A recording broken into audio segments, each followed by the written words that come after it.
Um, John, I have a question for you. Yeah, make it quick. So, John, what's an NFT? So an NFT is a non-fungible token. They're like these digital assets. They can wide range from anything from tangible to intangible items. For instance, like you see like these digital collectible cards, art, videos, gifts, and even be like digital sneakers, game assets, like the list goes on. So then it so you can break it into fungibility and the tokens. With fungibility is the property of goods and of a good or commodity where it's interchangeable and each of its parts are the same. So for example, $1, if I had $1, it'd be the same as your $1. If you had one $10 bill and I had 10 $1 bills, it's still the same. Like and even like same with Bitcoin. One Bitcoin is the same as one Bitcoin. So when something is non-fungible, that is when they're not the same and not interchangeable.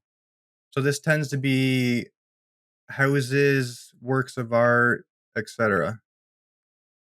So then the token aspect, this refers to sort of the currency of the blockchain. So the token here is what certifies the digital asset to be unique.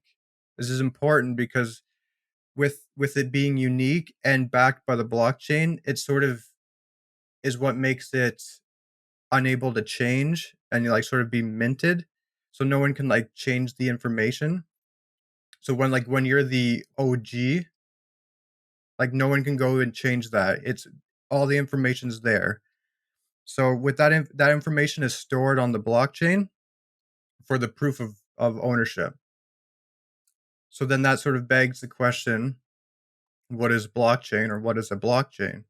So you can kind of picture it as this big ledger and almost like these chain of blocks. And when transactions happen, a block is created and then it's connected to the next block of transactions. Like that's what makes it unable to change. So what makes it unable to change is it's connected to the previous one. So you can't just go in midway and change it. You have to go through the beginning and go through all of them to a certain point. So all these computers, have you ever heard the term miners? All these Hmm. computers are running this big ledger and they're all holding each other accountable. Hmm. So they're all checking with each other to see if they all have the same ledger.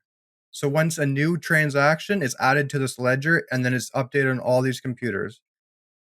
So in Okay. order to hack it, you'd have to hack every computer to change all the ledgers, which good luck. Um yeah, Right. so that's sort of what keeps it safe.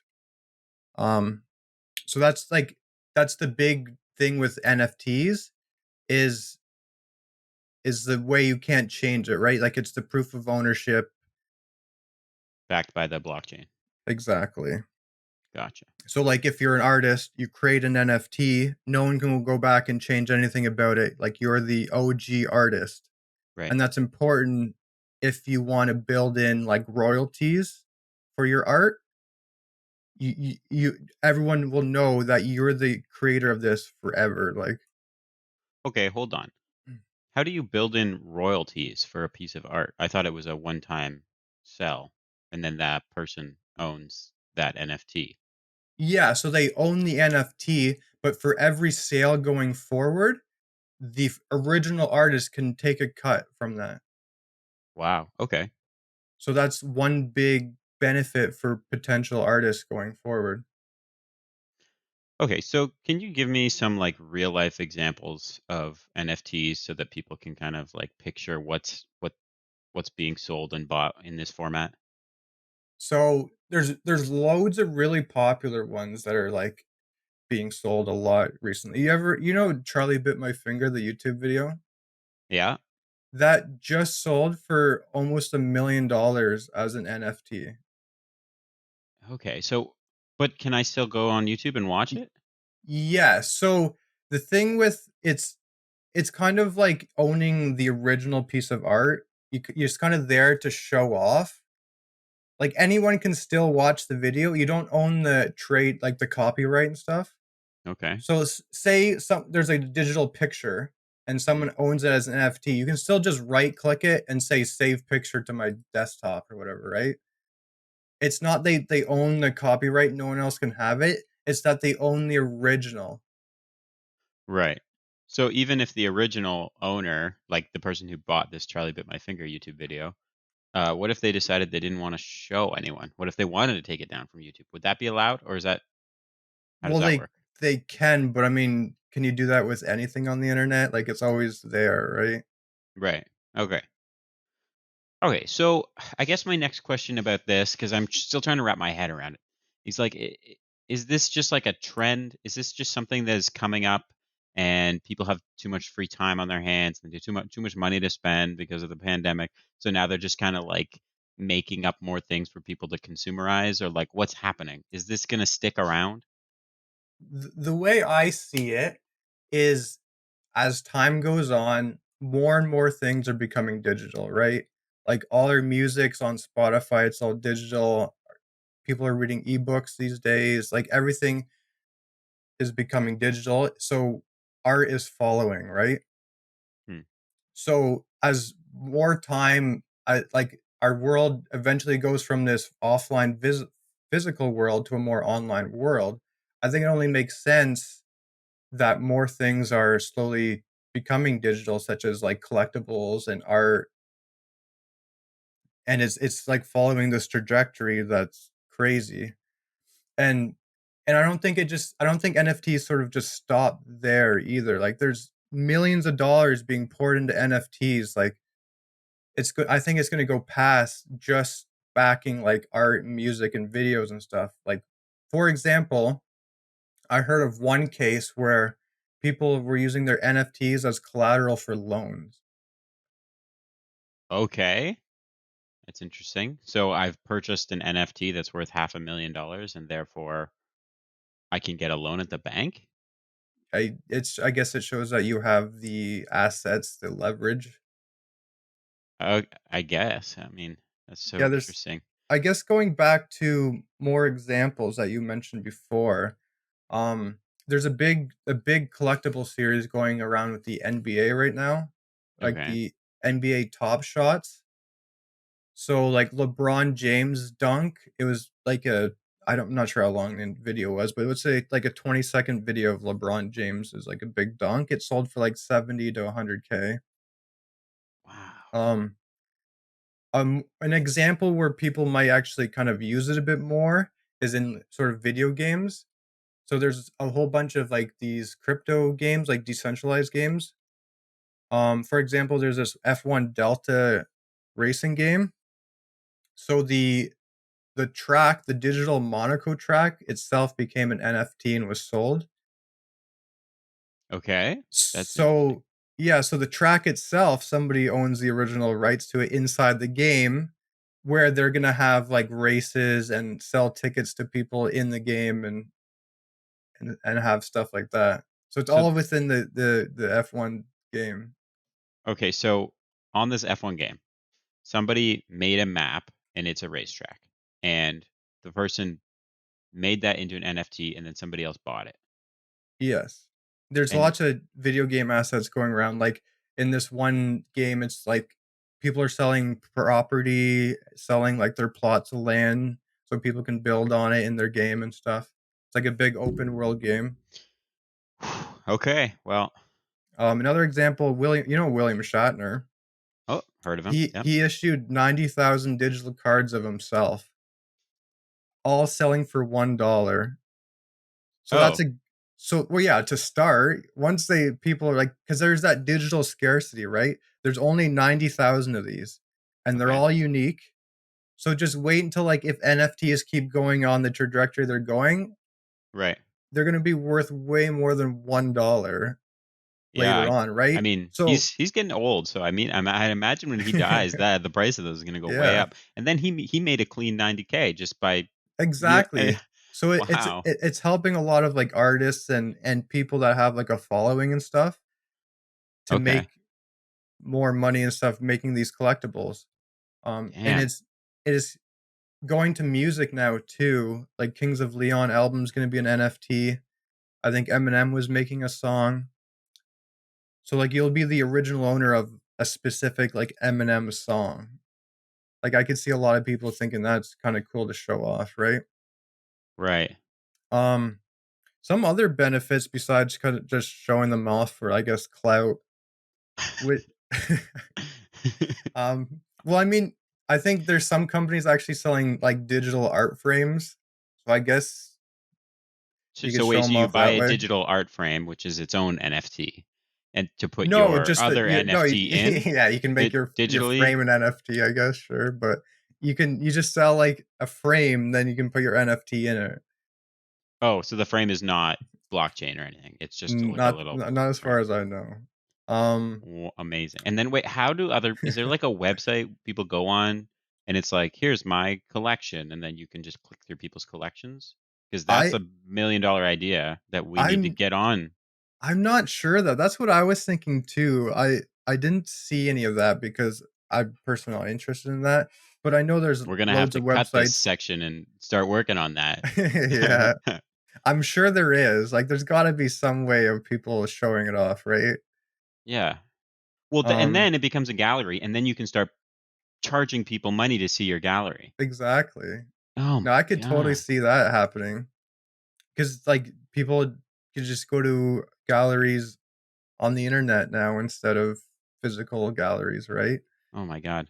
Art is really becoming like, I thought art was the last bastion of physicality, but we've lost it. It's all digital. Well, So, I don't think everything will go digital, right? There's still, like, the analog, right? Like, people are still listening to music on records.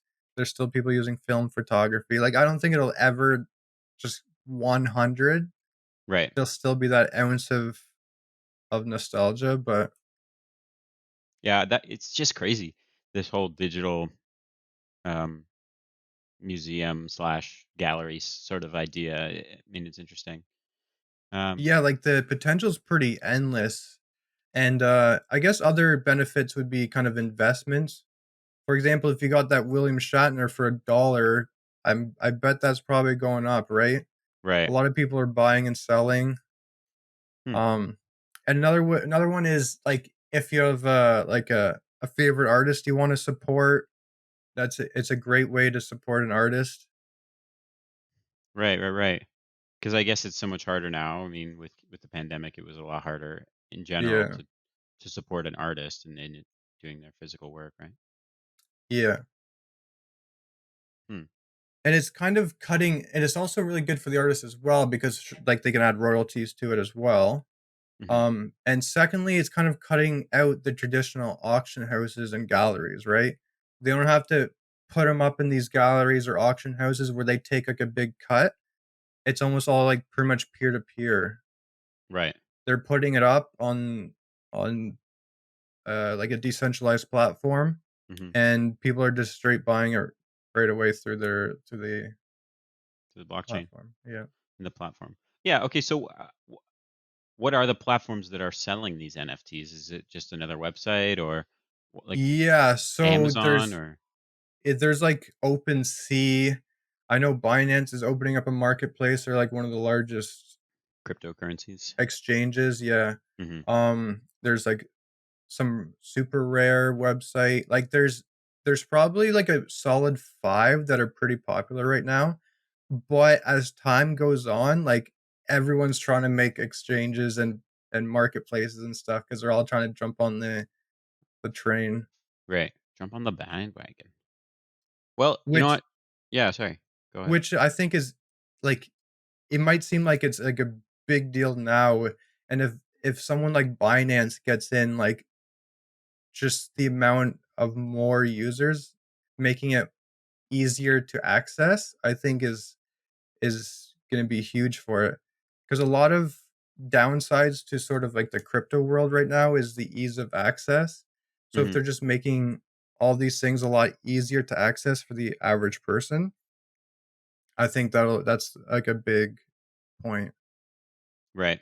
Because I mean, you were saying initially when I heard about NFTs from you just now was that you're talking about millions of dollars and $700,000 and all this stuff. And then I was like, oh, well, that sounds like a very niche audience. But now then you're like, oh, William Shatner sold it for $1. So now you're going to have a huge influx in the market of people who are like, well, I can afford $10. So Yeah. yeah, for sure. That sounds really interesting. I think I understand NFTs now, Johnny. Thanks for that rundown. But I have one No more question problem. for you. Oh yeah. If you were to like, what would be the one thing that you would want to buy as an NFT? I think I would like to use it as a way to support certain artists that I like their content. Like for example, if Matt put up some NFTs, Oh I'd be yeah. I'd buy them. Oh okay. Support the little guy. Yeah, that makes sense. But okay, let's think like super selfishly. Like what would be your thing? I think certain digital assets, like for video game assets, would be really cool. So if I was ever playing any like decentralized kind of crypto game and these assets can be used there, I think that'd be really cool. It's kind of like buying skins and stuff in regular games, Right. Yeah. but like you're the OG owner of a specific skin. Right. Wouldn't you want like a highlight reel of all your best like goals in soccer or something and then put that up and then you own it? I don't know. Or is that doesn't make sense. I think maybe like owning like a say like Ronaldo's highlights or something. That would be kind of cool. Hmm. But like I don't know, like making my own NFT of of myself and then selling it. I don't think that would go very far. Well, then don't sell it. Just keep it and just put it on the blockchain for no reason. Yeah, I got to make it immutable, even though I don't think anyone will question it. Just put it in your gallery. Your gallery is just a bunch of your videos. Yeah, I mean, like, Yeah. look at all these NFTs, and they're just like just random videos that aren't even like minted or anything. Yeah, exactly. So, oh, okay. Where's the scamming come in? Because with every new idea, there's a scam, right? So, like, what's the biggest potential risk or to somebody buying, or like, what's the scam?